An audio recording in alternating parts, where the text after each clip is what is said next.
अस्सलाम वालेकुम। मैं हूं शकील यूसुफ, आपके सब्जेक्ट केमिस्ट्री का टीचर। आप इस वक्त कनेक्ट हैं बेनज़ीर बनो प्रोग्राम से, जिसमें फर्स्ट ईयर सेकंड ईयर की क्रैश ग्रुप की क्लासेस जारी हैं। सेकंड ईयर केमिस्ट्री में हमने लास्ट टाइम नोमेनक्लेचर का टॉपिक डिस्कस किया था और ऑर्गेनिक कंपाउंड्स की सारी नोमेनक्लेचर को हमने डिस्कस कर लिया था। ठीक है, नोमेनक्लेचर को ही आगे बढ़ाते हैं, लेकिन आज जो हमारी नोमेनक्लेचर है वो इनऑर्गेनिक कंपाउंड से है। जी हाँ, इनऑर्गेनिक कंपाउंड्स में जहाँ हम बात करते हैं कॉम्प्लेक्सेस की, कोऑर्डिनेशन कंपाउंड की, तो उस कंपाउंड की नोमेनक्लेचर किस तरह होगी, एक डिफरेंट टास्क है, एक डिफरेंट उसका मेथड है।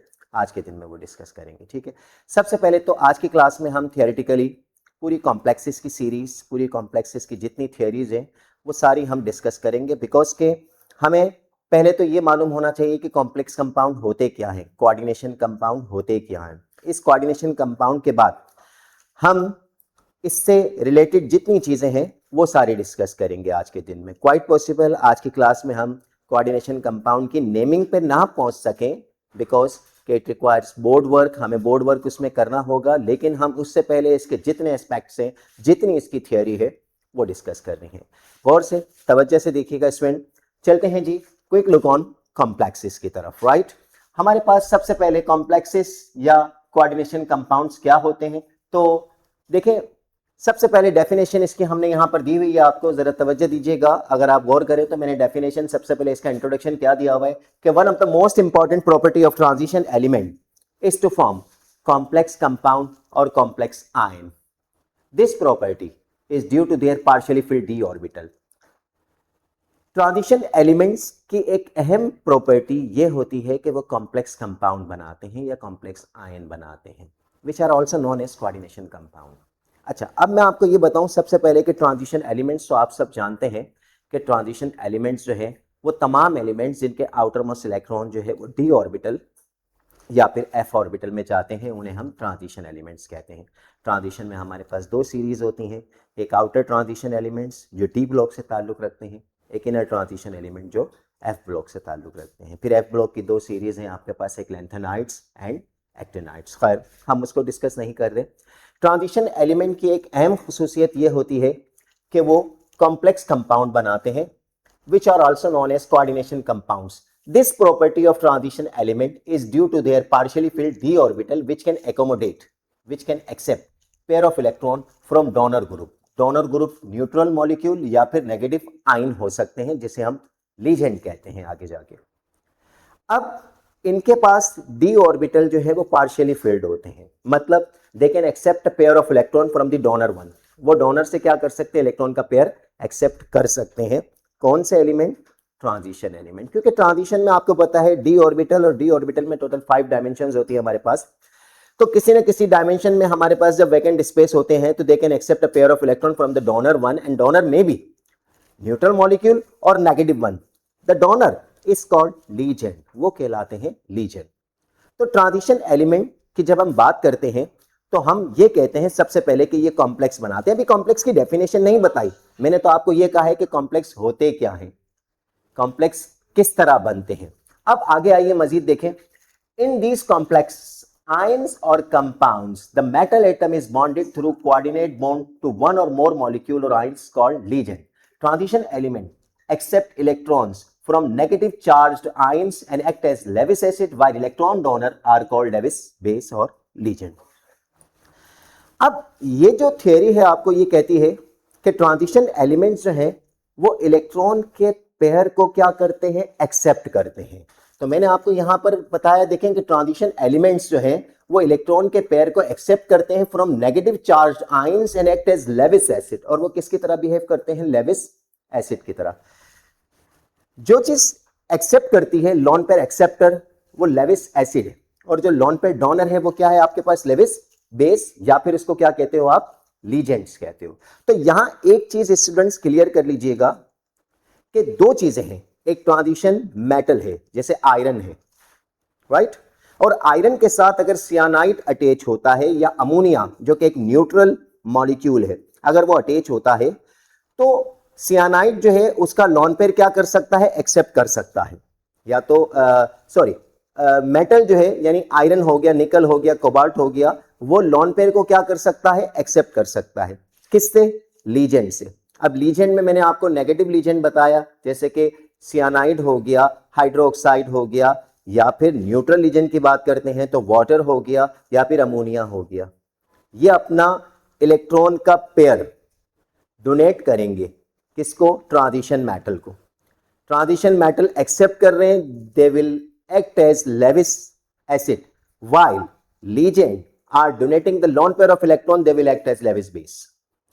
So conclusion of the paragraph is that one of the most important property of transition element is to form complex compound or complex ion.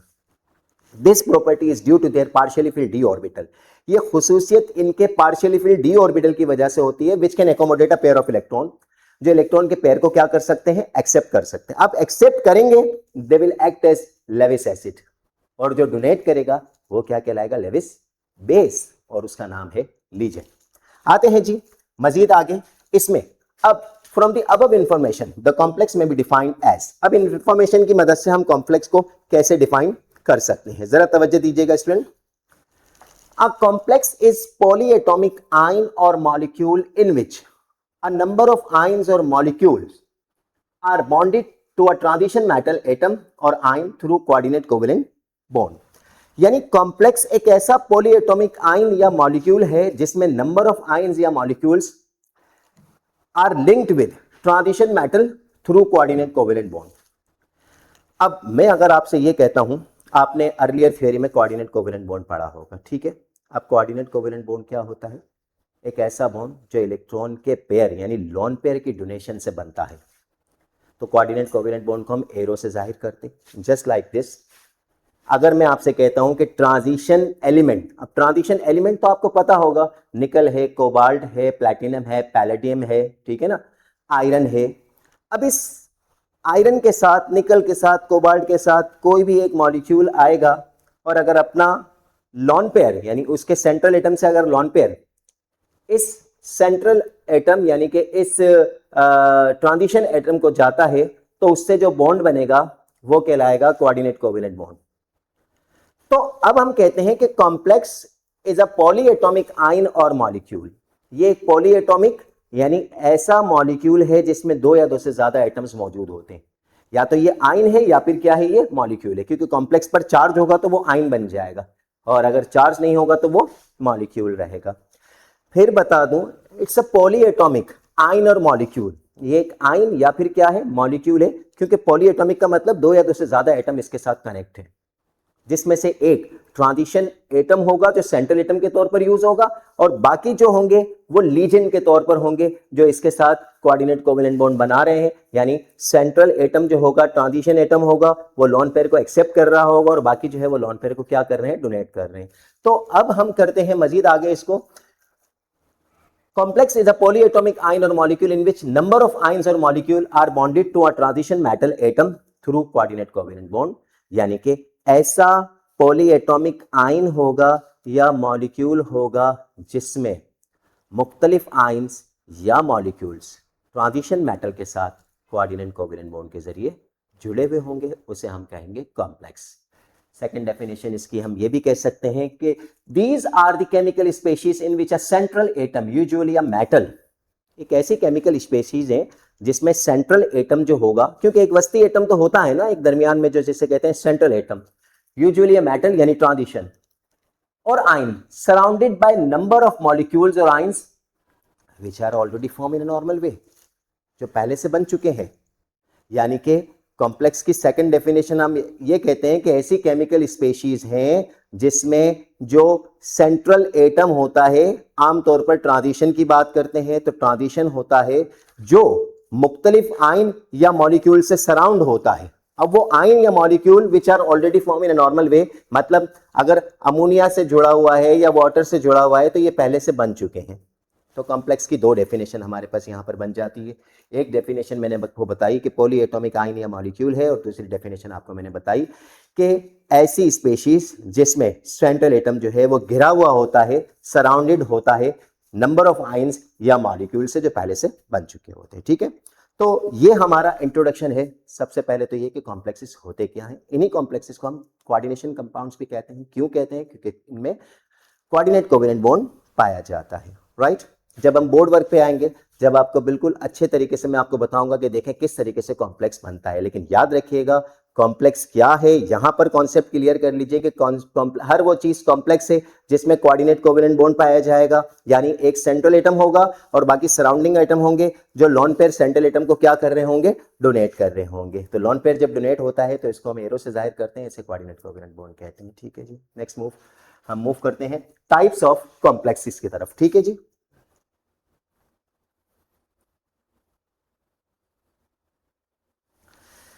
देखिए हमारे पास टाइप्स ऑफ कॉम्प्लेक्सेस टोटल जो है वो हमारे पास 3 किस्म के होंगे जी। 3 किस्म के कॉम्प्लेक्सेस हमारे पास होंगे। पहली जो टाइप है आपकी न्यूट्रल कॉम्प्लेक्स, दूसरी टाइप जो है वो एन आयोनिक कॉम्प्लेक्सेस की, और तीसरी टाइप जो है वो आपकी कैट आयोनिक कॉम्प्लेक्सेस की होती है।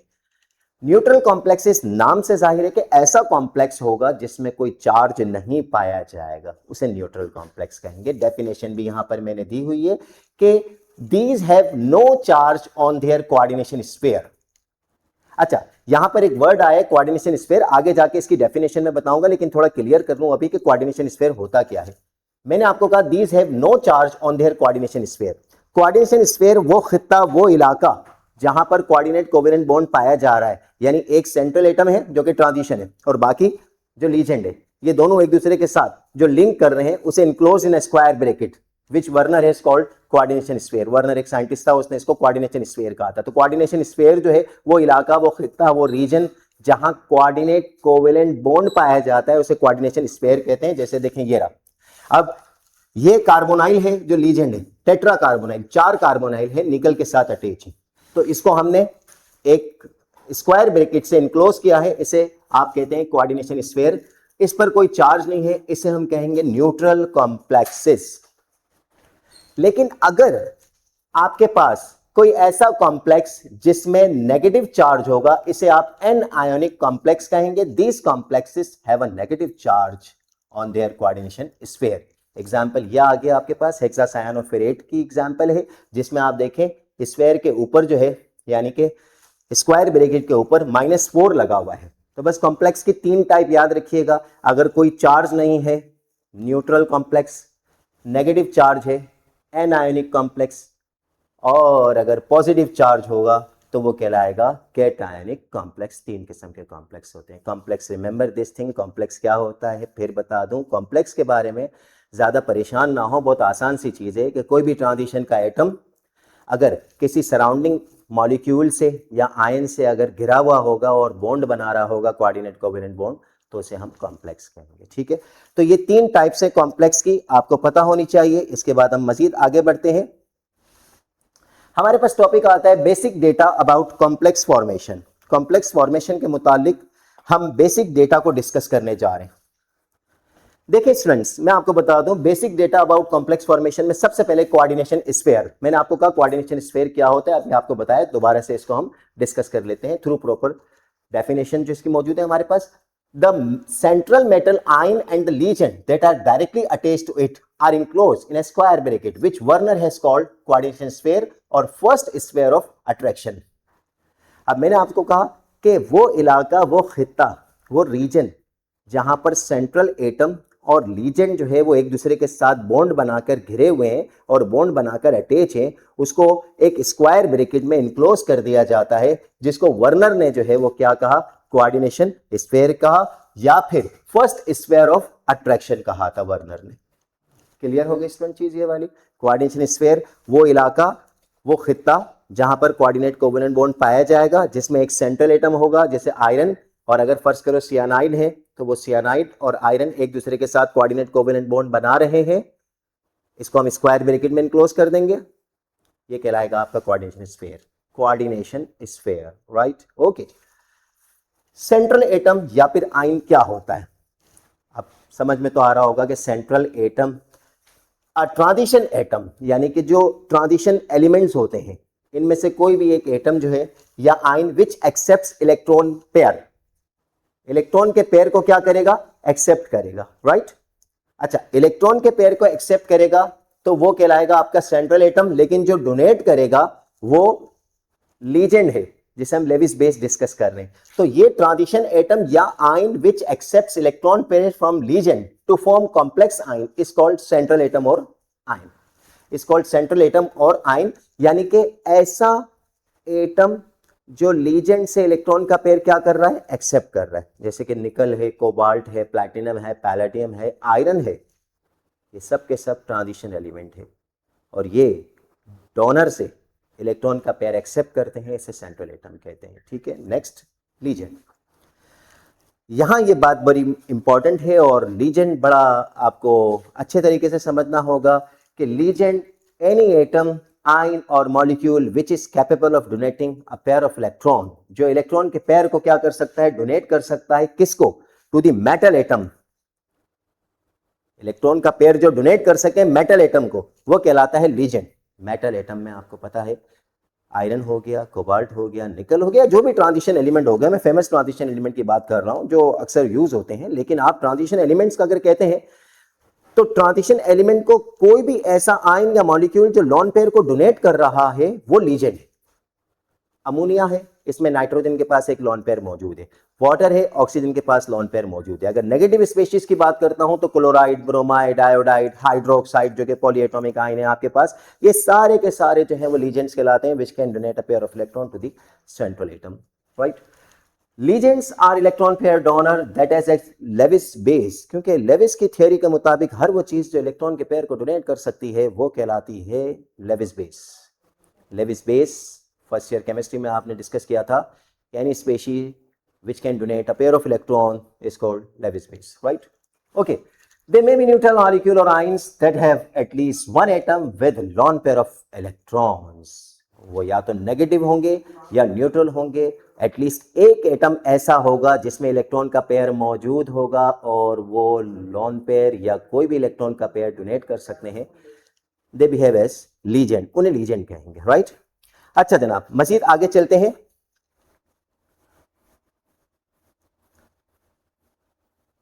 लीजेंड की एग्जांपल्स आगे जाके मजीद आएंगी। क्लासिफिकेशन ऑफ लीजेंड बड़ा इंपॉर्टेंट है, अक्सर आ भी जाता है ये क्लासिफिकेशन ऑफ लीजेंड क्या होता है।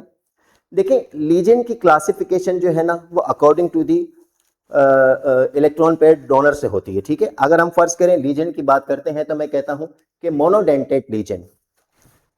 मोनोडेंटेट लीजेंड का मतलब है ऐसा लीजेंड जो एक इलेक्ट्रॉन के पेयर को क्या कर सकता है, डोनेट कर सकता है, which can donate a pair of electron, यानी one pair of electron. Legend may be classified as follow: monodentate legend, one tooth, having one tooth. One tooth means ये नहीं है कि एक दांत है, अक्सर स्टूडेंट कहते हैं सर एक दांत का बकरा है ये, नहीं ऐसा नहीं है। वन टूथ मीन्स कि एक लॉन पेयर जो है वो क्या कर सकेगा, डोनेट कर सकेगा। The ligand capable of donating a single pair of electron to the central atom is called uni या मोनोडेंटेट लीजेंड।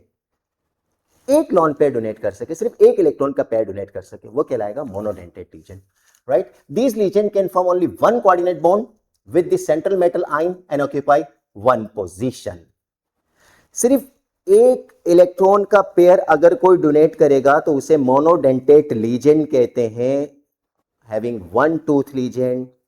और इस लीजेंड को हम कहेंगे कि ये सिर्फ एक पोजीशन जो है वो ऑक्यूपाई करता है एट अ टाइम, क्योंकि एक ही कोऑर्डिनेट कोवेलेंट बॉन्ड बनाएगा। एग्जांपल्स आपके सामने है, वाटर की एग्जाम्पल है, इसके अलावा अमोनिया है, सियानाइड है, हैलाइड है, नाइट्राइट है और सल्फाइड है।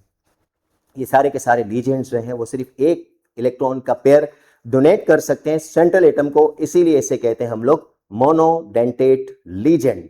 ऐसा लीजेंड जो इलेक्ट्रॉन का सिर्फ एक पेयर डोनेट कर सके कहलाएगा monodentate legend. Next move towards the bidentate legend. अब टू टूथ लीजेंड, यहां हम कहेंगे टू टूथ, यानी ये एक लीजेंड होगा, लेकिन इस एक लीजेंड की खुसूसियत ये होगी कि इसमें दो ऐसे एटम होंगे जो इलेक्ट्रॉन के पेयर को डोनेट कर सकेंगे। लीजेंड एक ही है, लेकिन इसमें एटम्स जो हैं वो ऐसे हैं दो जो दो इलेक्ट्रॉन के पेयर को डोनेट कर सकेंगे, तो इसे हम कहेंगे बाइडेंटेट लीजेंड। मींस हमारे पास इथाइलिन डायमाइन, इथाइलिन डायमाइन एक ऐसा ऑर्गेनिक लीजेंड है जो दो नाइट्रोजन के एटम रखता है। देखिए डाई अमाइन, डाई अमाइन का मतलब एक अमाइन यहां पर है तो एक अमाइन यहां पर है, इथाइलिन ग्रुप पर दो अमाइन मौजूद है। अब अमाइन में नाइट्रोजन का एटम एक लॉन पेयर देता है, तो दो अमाइन होंगे तो कितने लॉन पेयर देंगे, दो, यानी कि दो इलेक्ट्रॉन का पेयर वो डोनेट कर सकेंगे। जब 2 इलेक्ट्रॉन का पेयर डोनेट कर सकेंगे तो इसको हम क्या कहेंगे, बाइडेंटेड लीजन कहेंगे। क्या कहेंगे, बाइडेंटेड लीजन।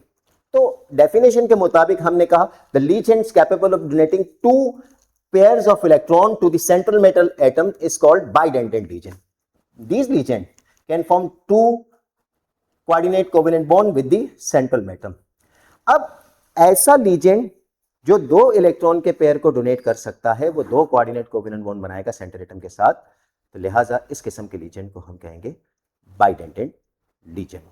याद रखिएगा, लीजेंड का टॉपिक बड़ा इंपॉर्टेंट है। अगर आप कहेंगे तो ये पीडीएफ फाइल में आपको शेयर कर दूंगा, आप पीडीएफ फाइल को जो है वो डाउनलोड कर सकते हैं और इनको याद कर सकते हैं, क्योंकि एग्जाम में आता है और आपको जो है वो इसको देना होता है। ठीक है आंसर। अच्छा, मजीद आगे चलते हैं। हमारे पास है polydentate legend having many teeth.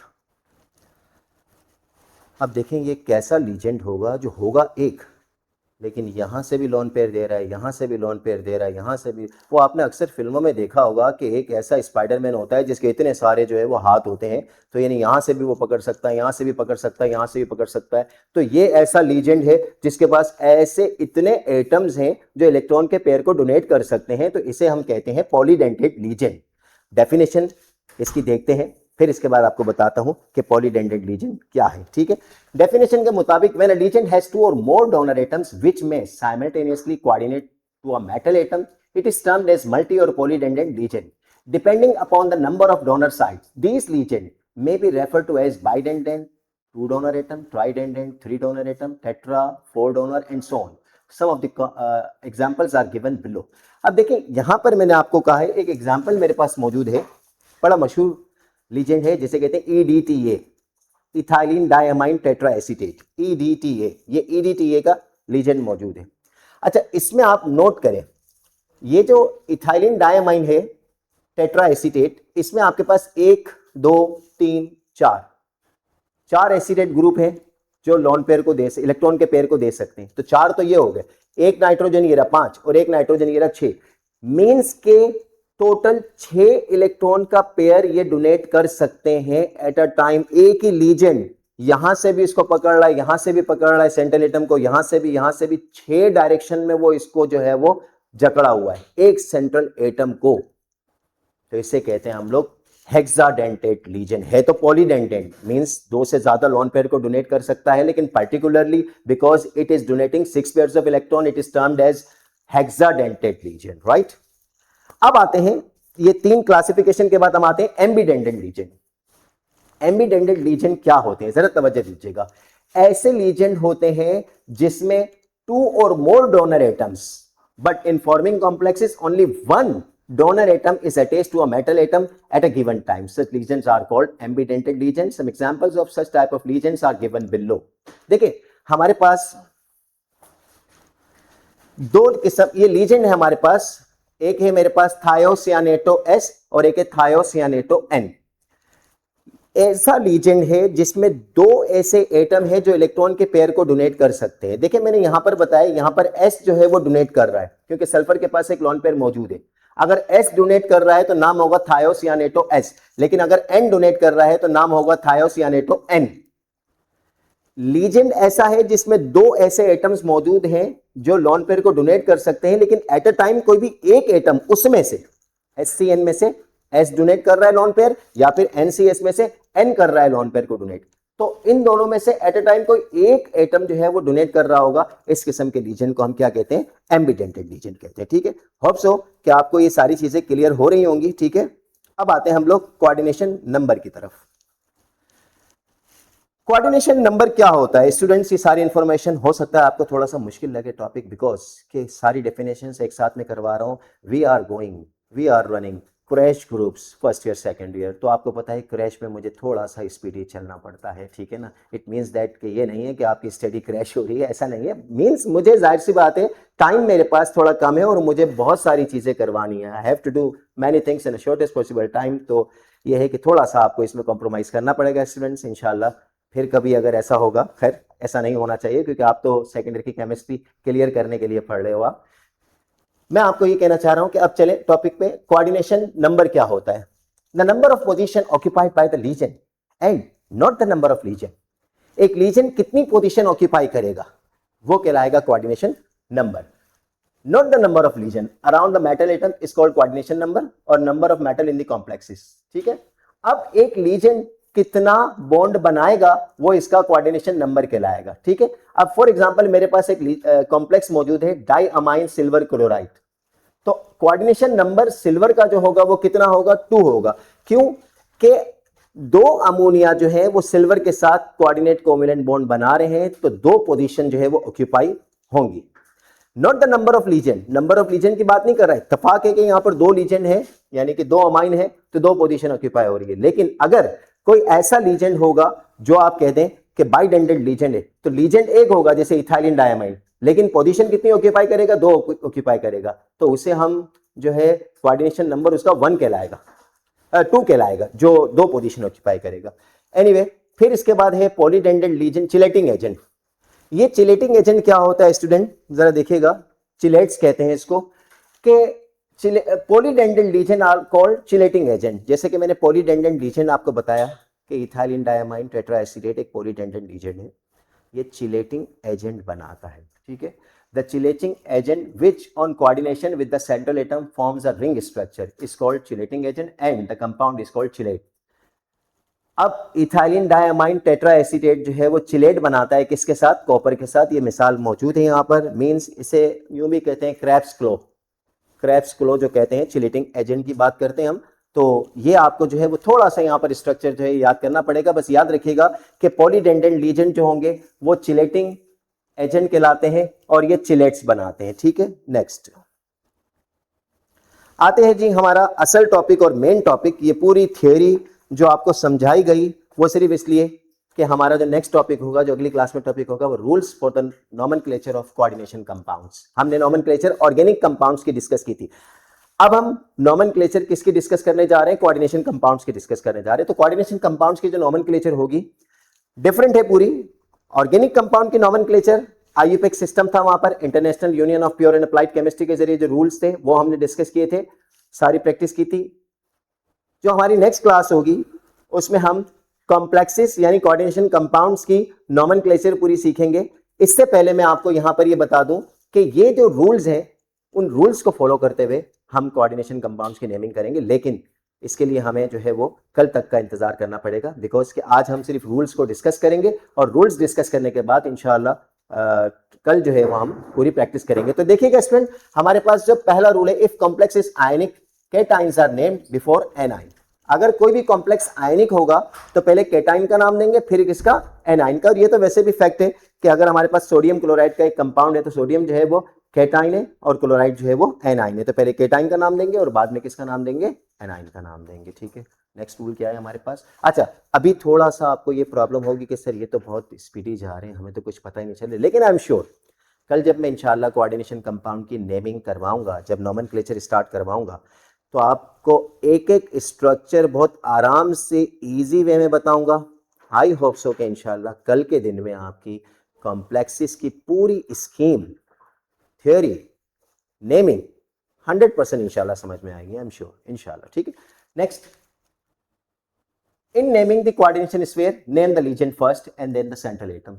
जब हम स्फीयर में आते हैं तो पहले हम लीजेंड का नाम देंगे और फिर सेंट्रल एटम का नाम देंगे। ठीक है, स्फीयर के अंदर जैसे कि आयरन है, सियानाइड है, तो पहले सियानाइड का नाम देंगे सियानो, और इसके बाद जो है वो हम फेरेट का नाम देंगे। नेक्स्ट, तीसरा रूल है, the ligands in a complex are named in order negative, neutral and positive. पहले हम नेगेटिव का नाम देंगे, फिर इसके बाद हम न्यूट्रल का नाम देंगे, फिर इसके बाद हम किसका नाम देंगे, पॉजिटिव का नाम देंगे। ठीक है, अच्छा, इसके बाद मजीद आगे चलते हैं।